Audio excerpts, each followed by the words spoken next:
So I'm sitting here in the car trying to let me move my seat up a little bit so I look a little bit less crazy. So I'm trying to rest because I've been up all night. So yesterday wasn't exactly a comedy of errors, uneventful day really. Just you know, God, this thing really makes my head look like makes me look like I've got the biggest forehead in the world. It's ridiculous. In any case, so yesterday was pretty uneventful. Just supposed to be a travel day to get to Mobile, but we got started late, stopped a lot, and so we ended up deciding to stay over in Chipley, Florida. Wasn't a whole lot of decent hotels available. We ended up staying at one that was $150 and not really worth it, but I didn't care. My brother, however, was furious. He wouldn't even get undressed. Like, literally, I had to make him take his shoes off. But it wasn't happening. Didn't want to take a shower in the shower. Didn't want to get under the covers of the bed, screaming and yelling that he's going to get sick. And really, that was all that was available. So I ignored him, told him to get over it. Tried to fall asleep. I fell asleep for maybe 2 hours and then woke up. And all I could do was just mental recriminations on things I could have done better. Could I have tried to travel and work at the same time? You know, work during the day, travel in the evening, have the weekends for wherever I happen to be. I'm not sure whether or not that would have been viable, but did I even try to research it? No, something I thought about only last night. And it's kind of odd.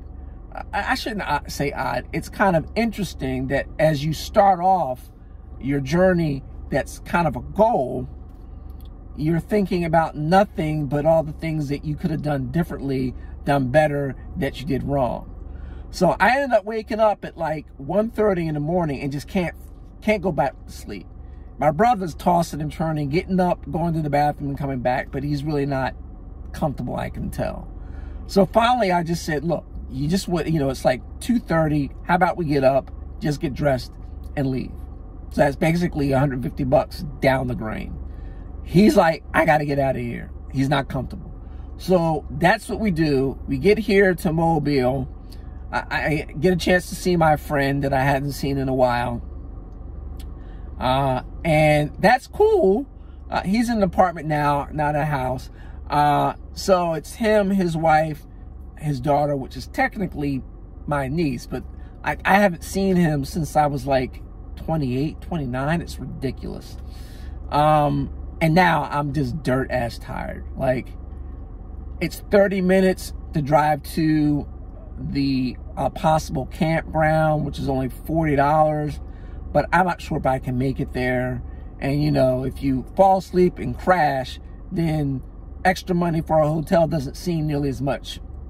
So that's what we're going to do right now, staying in Mobile. So that's money down the drain. It hurts my heart. It pisses me off because I need this to last as much as possible. So what we're going to have to try and do is make up for it.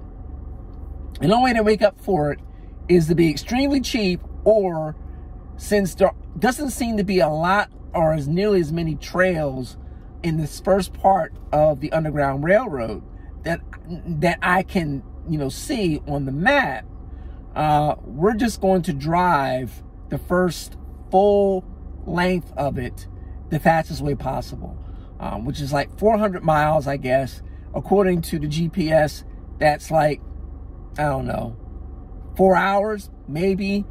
I say maybe because it doesn't look like it's on a regular highway. And if there's traffic and lights, it could be longer, so we'll have to see about that.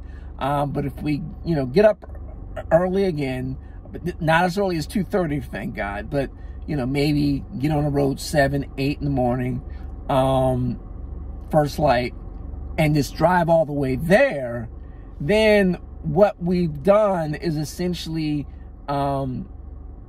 reduce the amount of days that I have to pay this to stay at a campground, so to speak. So maybe I can make up for it. And if it only takes 4 hours to get to that area we need to be, and we leave directly at 8 or, like I said, 7, that's 12 o'clock. Well, if that's the case, then we can just go start on the next leg, and again, reduce the amount that I would have to spend staying in campgrounds and try to make up for that. So we'll see what happens. It was good to see my friend, but now I really need to crash, and the place doesn't open up until 3 o'clock, so there's really nothing for me to do until then.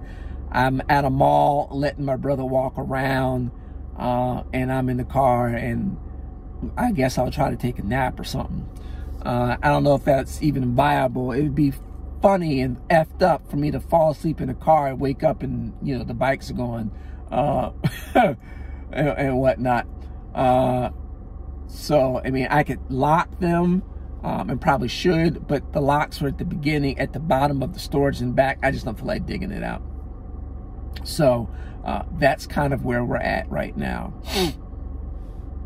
So hopefully get some good rest and make up for distance and money spent.